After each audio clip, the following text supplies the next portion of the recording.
আমাৰ ছাত্ৰ ছাত্ৰীসকলক আমাৰ গুৰু দুজনাৰ সৃষ্টিৰাজিৰ বিষয়ে জ্ঞাত কৰিবৰ কাৰণে আমাৰ এই ভাওনা কেইখনৰ আয়োজন কৰা হৈছে। মহাপুৰুষ মাধৱদেৱৰ চুৰধৰাখন আৰু লগতে আমাৰ দুখন অংকীয়া ভাওনা মহাপুৰুষ শ্ৰীমন্ত শংকৰদেৱৰ কেলিগোপাল আৰু ৰুক্মিণী হৰণখন আমাৰ আজি পৰিৱেশন কৰা হৈছে। আমাৰ আচলতে এই ল'ৰা ছোৱালীখিনিক এই গুৰু দুজনাৰ যি অপূৰ্ব সৃষ্টি সেই সৃষ্টিৰাজিৰ বিষয়ে আমি শিকাবৰ কাৰণে তেওঁলোকক এইখিনি আমি তেওঁলোকৰ প্ৰদৰ্শন কৰাইছোঁ আৰু লগতে আমাৰ গুৰু দুজনাৰ যি গায়ন বায়নৰ যোৰা সেই গায়ন বায়নৰ যোৰাৰ লগতো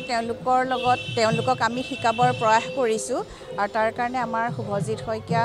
আৰু লগতে অনিত্য বৰা তেখেতসকলৰ পূৰ্ণ সহযোগিতা আমি পাইছোঁ আৰু যাতে আমাৰ এই কৃষ্টি সংস্কৃতি আমাৰ মাজৰ পৰা হেৰাই নাযায়, আমাৰ নতুন প্ৰজন্মই যাতে আমাৰ এই কৃষ্টি সংস্কৃতিক আগুৱাই লৈ যাব পাৰে আৰু আমাৰ ইমান উন্নতমানৰ সংস্কৃতি গুৰু দুজনাই দি থৈ গৈছে সেইখিনি আমাৰ জাতীয় বিদ্যালয় নৱৰূপে আমাৰ সেইখিনি নতুন প্ৰজন্মৰ মাজত প্ৰচাৰ কৰিবৰ কাৰণে আৰু আমাৰ যে সংস্কৃতি কোনো ক্ষেত্ৰতেই পিছপৰা নহয়, চহকী এটা সংস্কৃতি সেই কথাখিনি জনাবৰ কাৰণে আমি আজি এই প্ৰয়াস কৰিছোঁ আৰু